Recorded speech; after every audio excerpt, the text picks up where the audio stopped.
அனைவருக்கும் வணக்கம். நான் பிரபாகரன், ஜோதிடர், ஜோதிடர் ரத்னா, ஜோதிடர் கலாநிதி. நான் சென்னையிலேருந்து பேசுகிறேன். இன்றைக்கி நான் சொல்ல போகிற பதிவு என்ன பார்த்தீங்கன்னா, கல்வியில் பிள்ளைகள் சிறந்து விளங்க ஜோதிட அடிப்படையிலையும் இறை அருள் அடிப்படையிலையும் அவங்கள் எப்படி கல்வியில் சிறந்து விளங்குவார்கள் என்பதை நாம் அறிந்து அவர்களுக்கு அதை மிகவும் தெளிவான முறையில் அவர்களுக்கு அந்த வழிமுறைகளை பயன்படுத்தினால் மிகவும் சிறப்பான முறையில் அவர்கள் பயன்பெறுவார்கள். அதை பற்றி தான் நான் சொல்ல போகிறேன். கல்வியில் சிறந்து விளங்க ஏற்கனவே ஒரு பதிவு சொல்லிருப்பேன். எனக்கு தெரிஞ்ச அறிவுரைகள் சொன்னேன். இந்த அறிவுரைகள் அதாவது எப்படின்னா, இது முழுக்க முழுக்க ஜோதிட நூல்களிலிருந்து எடுக்கப்பட்ட அறிவுரைகள். அதில் சில அறிவுரைகள் என்னுடைய அனுபவத்தின் அடிப்படையிலையும் தெரிவிப்பேன். இந்த பதிவை முழுசாக பாருங்கள். உங்களுக்கு அதாவது பிள்ளைகள் படிப்புக்கு ஏதாவது சிறிய தகவலாச்சும் உங்களுக்கு தெரியலாம். இதை கருத்தில் கொள்ளுங்கள். அதை பற்றி தான் நான் சொல்ல போகிறேன். இப்போ நான் கல்வி அறிவை எப்படி அறியறுத்து என்பதை பற்றி நான் சொல்கிறேன், கவனத்தில் கொள்ளுங்க. ஒரு குழந்தை பிறக்கும்போது அதன் ஜாதக கட்ட அடிப்படையிலேயே அவர்களுடைய கல்வி 100% தீர்மானிக்கப்படுகிறது. கருத்தில் கொள்ளுங்க. ஒரு குழந்தை பிறக்கும்போது அவர்களுடைய ஜாதக கட்ட அமைப்பின் அடிப்படையிலேயே அவர்களுடைய கல்வி தீர்மானிக்கப்படுகிறது. இப்போ பார்த்துருப்பீங்க, அதாவது இரட்டை குழந்தைகள் குயின்ஸ் பிறப்பாங்க. 2 பேரும் 1 நிமிஷம் இல்லை 2 நிமிஷம் வித்தியாசத்தில் தான் பிறப்பாங்க. இருவருக்கும் உருவம் ஒற்றுமை, குணம், தோற்றம் இது எல்லாம் ஒன்றா இருக்கும். ஆனால் இந்த அறிவு மாறுபடும். அதை கருத்தில் கொள்ளுங்கள். இந்த அறிவு மட்டும் மாறுபடும். ஒரு குழந்தை டாக்டர் ஆகிடும், ஒரு குழந்தை 10வது கூட படிக்காது. என்னடா இவங்க 2 பேரும் குயின்ஸ் தானே, ஏன் ஒரு குழந்தை படிச்சிட்டு ஏன் ஒரு குழந்தை படிக்கலை?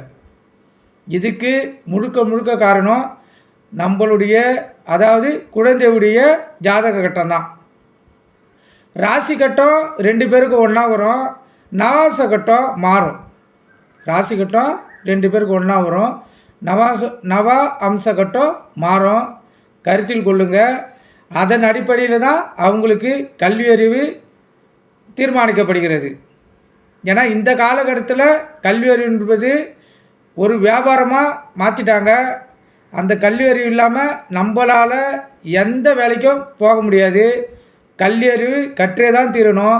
அவங்களுக்கு கல்வி அறிவு அவங்க ஜாதக கட்டத்தில் இல்லைனாலும் நம்ம இந்த ஜோதிட அடிப்படையில் நம்மளால் முடிந்த முயற்சியை எடுத்து அவர்களுக்கு அந்த வாய்ப்பை பெற்று தரணும். இது ஒரு தாய் தந்தையருடைய கடமை. தாய் தந்தையர் இப்போ போய் அவங்களுக்கு தேவையான பண உதவி கட்டி அவங்கள படிக்கிறதுக்கு சேர்த்து விட்டுறோம். அதோட அவங்க கடமை முடியல. படிக்கணும்னு சொல்லி ஒரு தாய் தந்தையும் தன் பிள்ளைகள் படிக்கணும்னு சொல்லி ஆசைப்படுறா போல் அதுக்கு அவங்க முயற்சி எடுக்கணும். அதுக்கு இறையர்களாலும் முயற்சி இருக்குது, ஜாதக அடிப்படையிலையும் வழிகள் இருக்கிறது. அதை கருத்தில் கொள்ளுங்கள். அந்த கருத்து எந்த அளவுக்கு உண்மைன்னு நான் சொல்ல உங்களுக்கு புரியும். அதை பயன்படுத்தி பாருங்கள். பயன்படுத்திங்கன்னா நிச்சயமாக 100% வெற்றி அடையலாம். அதாவது சுத்தமாக படிக்காத குழந்தையும் ஓரளவுக்கு படிக்க ஆரம்பிச்சிடும், ஓரளவு படிக்கிற குழந்தை சிறப்பாக படிக்க ஆரம்பிச்சிடும். அதை பயன்பாட்டில் கொண்டு பாருங்கள், நன்றாக இருக்கும், மிகவும் சிறப்பாக இருக்கும். இப்போ நான் ஜாதக கட்டத்துக்கு வரேன். ஜாதக கட்டத்தில் எதன் அடிப்படையில் ஜோதிடர்கள் கல்வியை தீர்மானிக்கிறார்கள்?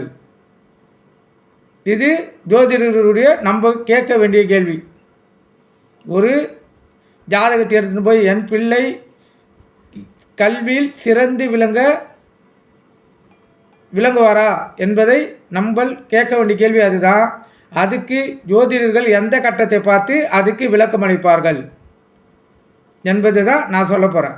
அதாவது ஒரு குழந்தை கல்வியில் சிறந்து விளக்கணும்னா இப்போ ஆரம்ப கல்வினா லக்கணம் லான்னு போட்டிருக்கோம். அந்த லக்கணத்துக்கு 2வது இடம். ஆரம்ப கல்விக்கு லக்கணத்துக்கு 2வது இடம். இப்போ உயர்கல்வி அந்த கல்வியை தீர்மானிக்கிறது 4வது இடம். அந்த கல்வியை தீர்மானிக்கிறது 4வது இடம். மேல் படிப்பு அயல்நாட்டு படிப்பு அந்த இடத்தை தீர்மானிக்கிறது 9வது இடம்.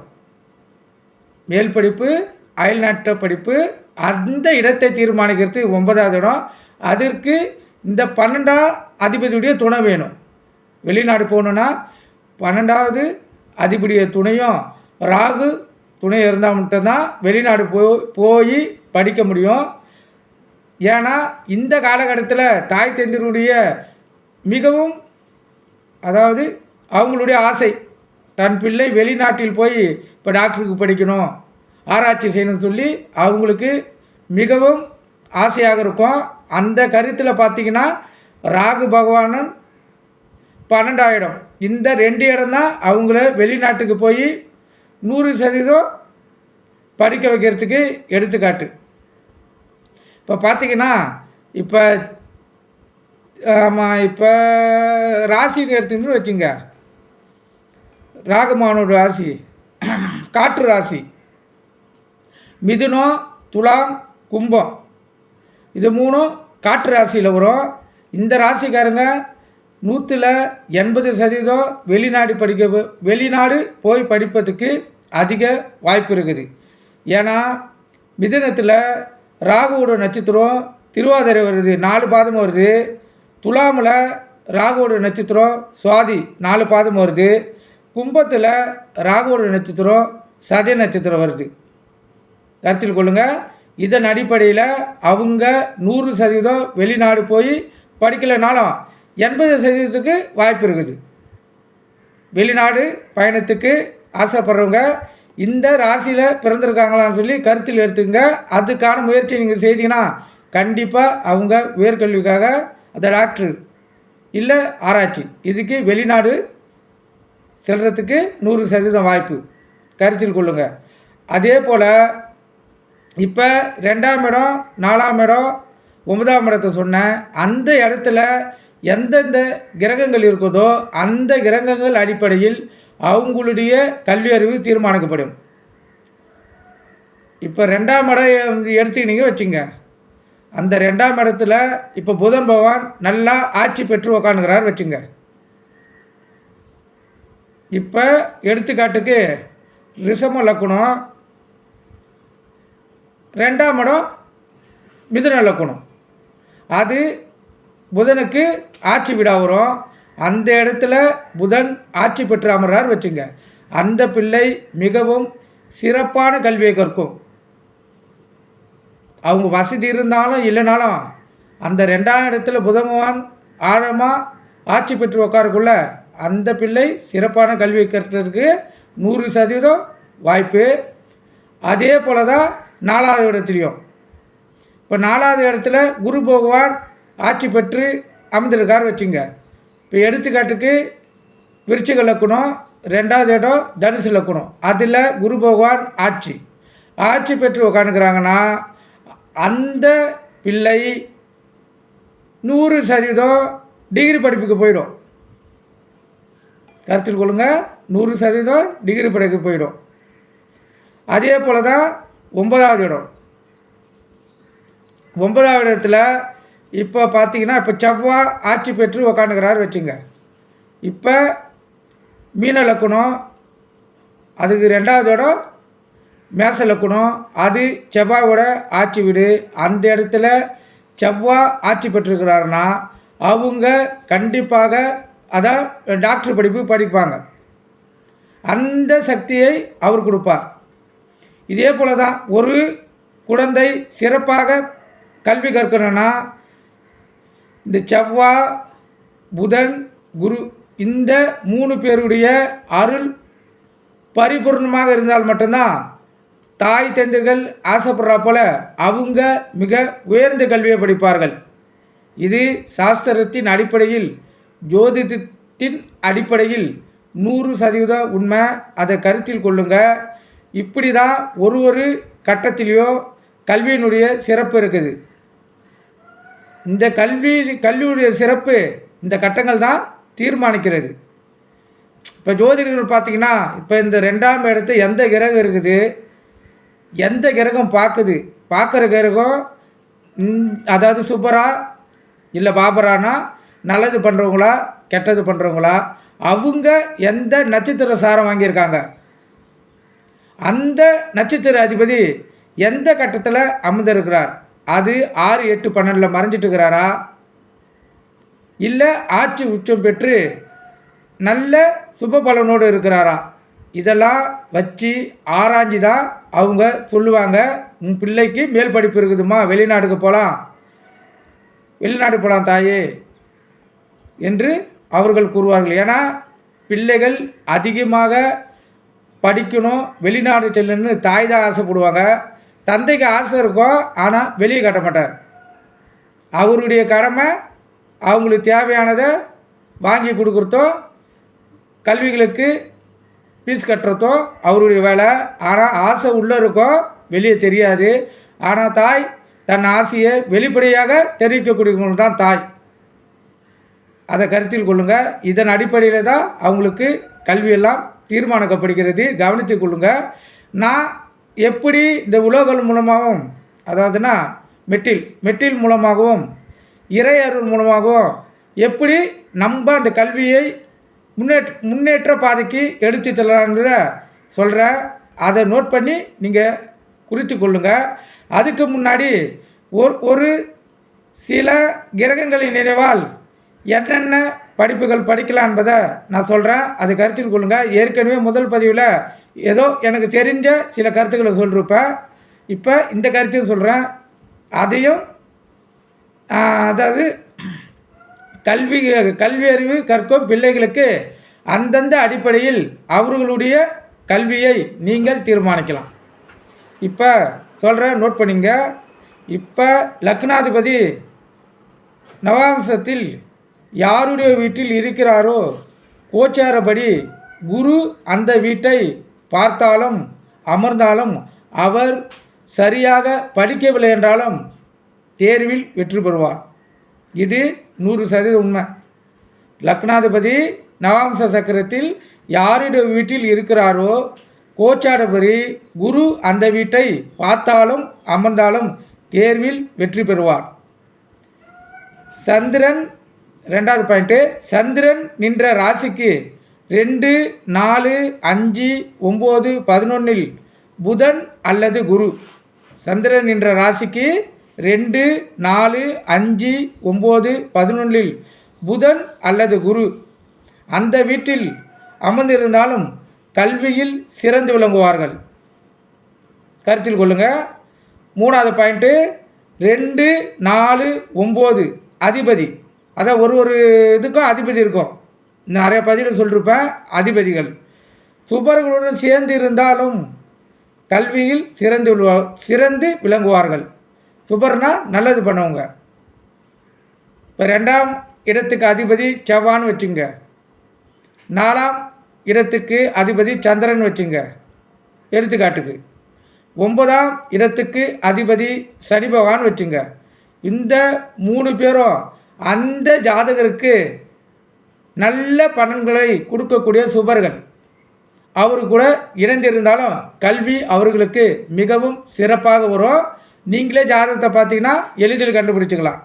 அதே போல் 4ஆம் வீட்டு அதிபதி, அதாவது 4ஆம் வீட்டில் அதிபதி 9ஆம் இடத்தில் இருந்தாலும், 4 கூடியவர் 9ஆம் வீட்டில் இருந்தாலும் 9ஆம் வீட்டை பார்த்தாலும் உயர்கல்வி பெறுவார்கள்.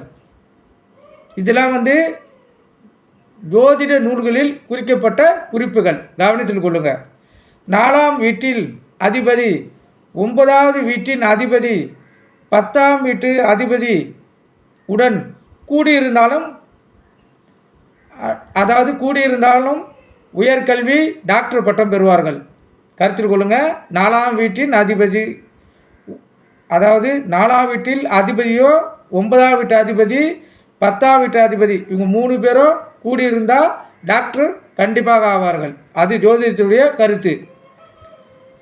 10ல் அதாவது 10வது வீட்டில் குரு, சூரியன், ராகு, செவ்வாய் சேர்ந்து இல்லை அவர்களுக்குள் தொடர்பு ஏற்பட்டு 12ஆம் அதிபதியுடன் தொடர்பு ஏற்பட்டால் வெளிநாட்டில் போய் பிஹெச்டி படிப்பார்கள்.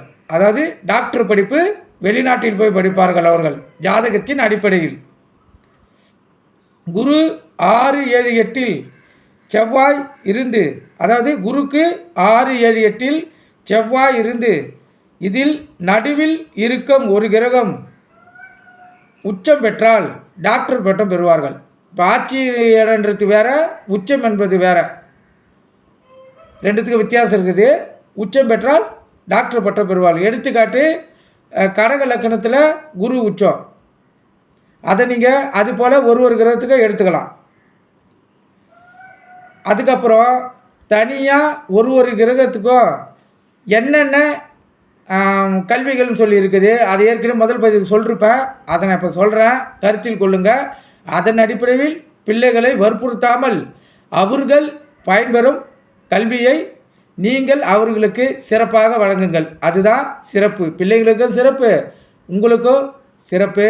ஒருத்தவங்களுக்கு பிடிக்காத கல்வியை அவர்களை வற்புறுத்தி படிக்க வைக்கிறதுனால எந்த பிரயோஜனமும் கிடையாது. அதை கருத்தில் கொள்ளுங்கள். அது அந்த பிள்ளைகளுக்கும் நஷ்டம், பெற்றோர்களுக்கும் நஷ்டம்.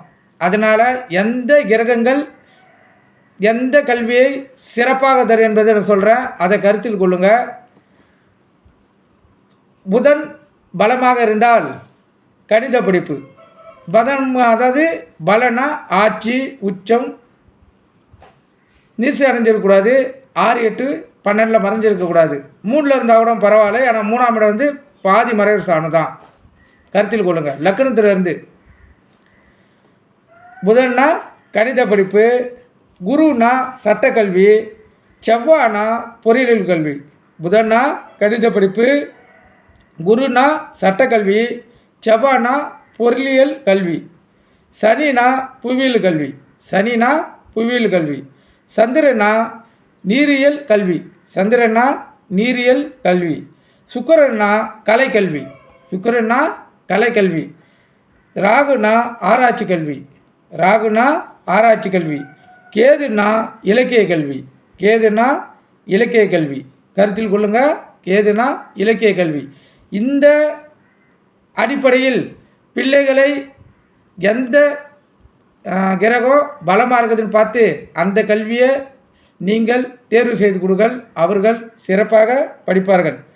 அதே போல் செவ்வாய், புதன், குரு கெடவில்லை என்றால் உயர்கல்வி கண்டிப்பாக படிப்பார்கள். செவ்வாய், புதன், குரு கெடவில்லை என்றால் உயர்கல்வி கண்டிப்பாக படிப்பார்கள். இவ 3ல் 1 கெட்டால் 12ஆம் வகுப்பு மட்டும் அதிகபட்சம் படிப்பார்கள். இவை 3ல் 1 கெட்டால் 12ஆம் வகுப்பு மட்டும் அதிகபட்சமாக படிப்பார்கள். இந்த அதாவது செவ்வாய், புதன், குரு இந்த 3ல் 2 கெட்டால் 10ஆம் வகுப்பு மட்டும் தான் படிப்பார்கள். செவ்வாய், புதன், குரு இவ 3ல் 2 கெட்டுவிட்டால் அவங்கள் 10ஆம் வகுப்பு மட்டும் தான் படிப்பார்கள். இந்த செவ்வாய், புதன், குரு 3ம் கெட்டுவிட்டால் 5ஆம் வகுப்பு தான். செவ்வாய், புதன், குரு 3ம் கெட்டுவிட்டால் 5ஆம் வகுப்பு தான். படிப்பே இல்லாததுக்கு இருக்குது. இப்போ லக்னாதிபதி இப்போ செவ்வாய், புதன், குரு ஆரம்ப கல்வியை குறிக்கக்கூடிய 2ஆம் இடம். இது அனைத்தும் கெட்டுவிட்டால் அவருக்கு கல்வி அறிவே கிடையாது. ஒரு ஜாதகத்தின் அடிப்படையில் அவர் கல்வி அறிவே இல்லாமல் தான் இருக்கணும். கருத்தில் கொள்ளுங்கள். இது ஜோதிட சாஸ்திரப்படி ஆராய்ச்சியின் அடிப்படைப்படி 100% உண்மை. ஒரு ஆரம்ப கல்விக்கு அந்த 2ஆம் இடம் தான் மெயினாக வரும்.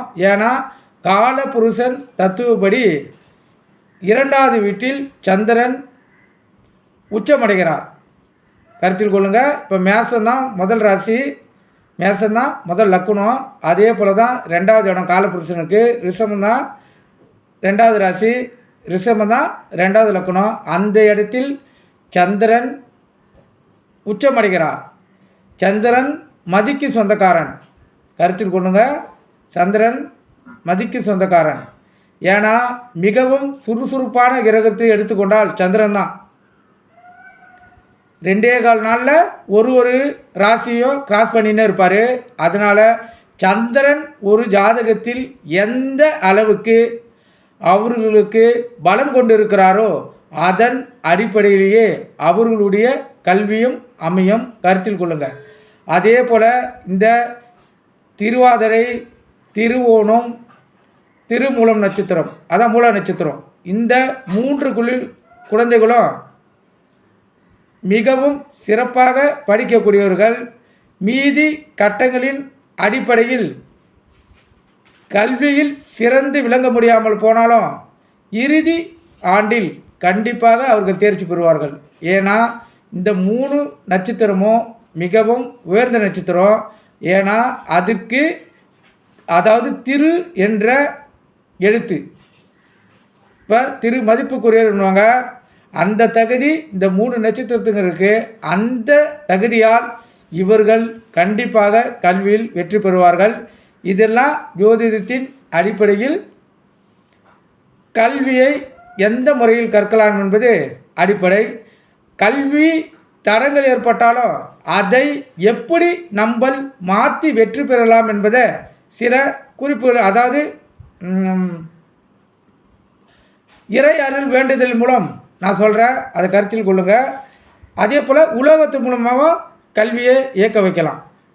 அதாவது இப்போ ஒரு கிரகத்தையும் சொல்கிறேன், அதுக்கு என்னென்ன உலோகங்கள்னு சொல்கிறேன், அதை கருத்தில் கொள்ளுங்கள். அதை பயன்படுத்தி பாருங்கள், அவர்களுக்கு கல்வி மிகவும் சிறப்பாக வரும்.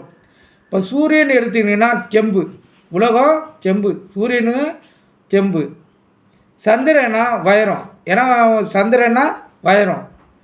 செவ்வானா தங்கம், செவ்வானா தங்கம், இவங்களாம் அந்துடைய உலோகத்துக்கு அதிபதிகள். புதன்னா வெங்கலம், புதன்னா வெங்கலம். குருனா வெள்ளியோ தங்கமோ, குருனா வெள்ளியும் தங்கமும். சுக்கிரனா வெள்ளியும் முத்தும், சுக்கிரனா வெள்ளியும் முத்தும். சனினா இரும்பு, சனினா இரும்பு. ராகு கேதுனா பஞ்சலோக உலோகங்கள், ராகு கேதுனா பஞ்சலோக உலோகங்கள்.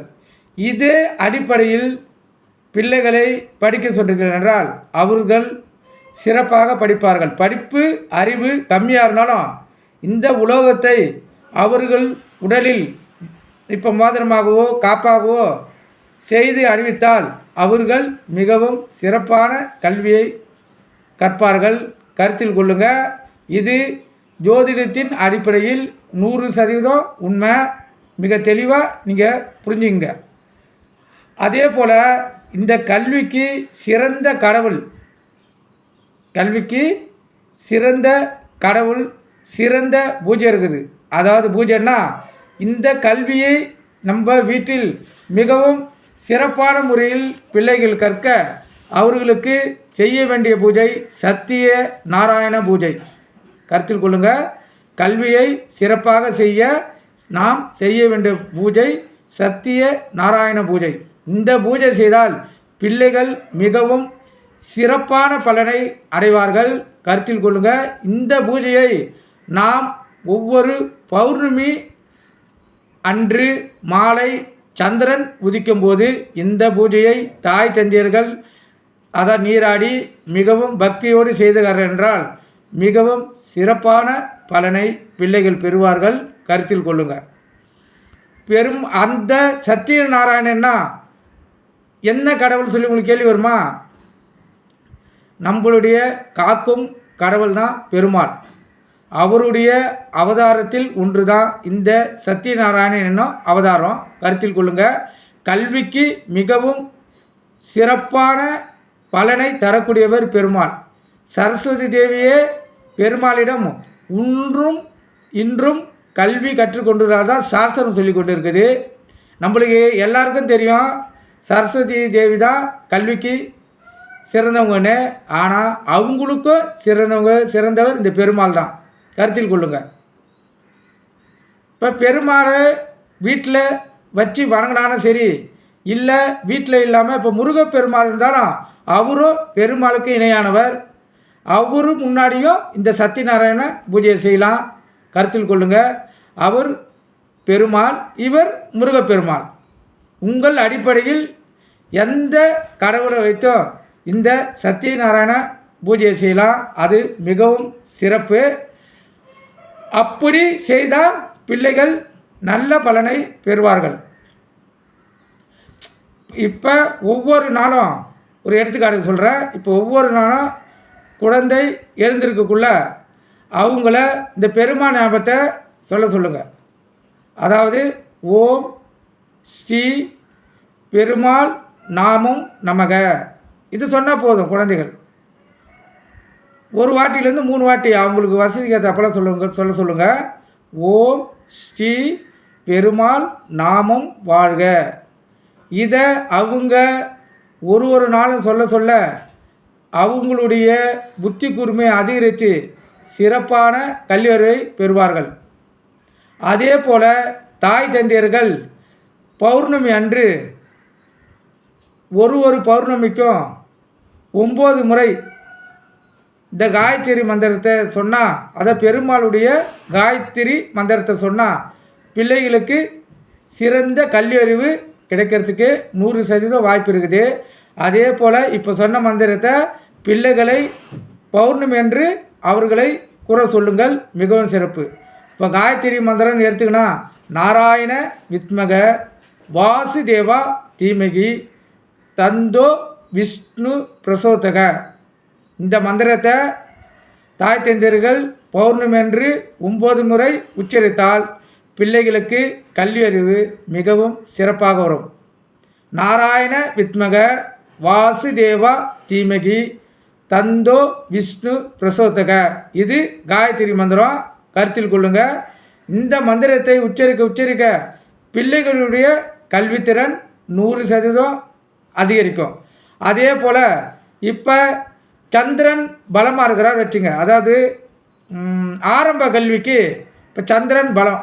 இப்போ மிதுன லக்னத்துனா 2வது இடம் கடக லக்னம், அதற்கு அதிபதி சந்திரன். அவரை இயக்கினாலும் கல்வியில் சிறந்து விளங்கலாம். சந்திரனை எப்படி இயக்கிறது உங்களுக்கு ஒரு கேள்வி வரல. டெய்லியும் சாயந்தரம் சந்திரன் உதிக்கக்குள்ள சந்திரனை போய் பிள்ளையை வணங்க சொல்லுங்கள். 100% வெற்றி வாய்ப்பு அந்த பிள்ளைங்களை தேடி வரும். கருத்தில் கொள்ளுங்கள். அதே போல் அமாவாசைக்கு இப்போ அமாவாசை அடுத்து 2வது நாள், அதுக்கு 3வது நாள் வளர்பிறை. அதாவது எப்படின்னா அது 3ஆம் பிறை சந்திரன், வளர்பிறையில் 3ஆம் பிறை சந்திரன். அந்த சந்திரனை இந்த சந்திரன் 2வது இடமாக வரக்குள்ள வணங்கினாலும் கல்வி மிகவும் சிறப்பாக வரும். கருத்தில் கொள்ளுங்கள். அடுத்தது இப்போ கடக லக்னம் வச்சுங்க. அவங்களுக்கு 2ஆம் இடமாக இது சிம்ம லக்னம் வரும். சிம்ம லக்னத்துக்கு அதிபதி யாருன்னு பார்த்தீங்கன்னா சூரியன். எடுத்துக்காட்டுக்கு சொல்கிறேன். இதே போல் தான் ஒரு கடவுளையும் இயக்கணும். சூரியன் பகவான் வருவார். அந்த பிள்ளை தன்னுடைய கல்வியில் சிறந்து விளங்க அதிகாலை எழுந்து நீராடி விட்டு சூரிய பகவானை டெய்லியும் வணங்க அந்த பிள்ளைக்கு கல்வி அறிவு கூடி கல்வியில் மிகவும் சிறப்பான பலனை பெறுவார்கள். இது 100% ஜோதிட அடிப்படையிலும் ஆராய்ச்சி அடிப்படையிலும் உண்மை. இதை நீங்கள் கருத்தில் கொள்ளுங்கள். இந்த விஷயங்களெல்லாம் பயன்படுத்தினா படிக்காத பிள்ளைகளும் படிக்க ஆரம்பிப்பாங்க. கருத்தில் கொள்ளுங்கள். உங்களால் முடிந்த மட்டும் இந்த சத்யநாராயண பூஜையை கடைபிடிங்க.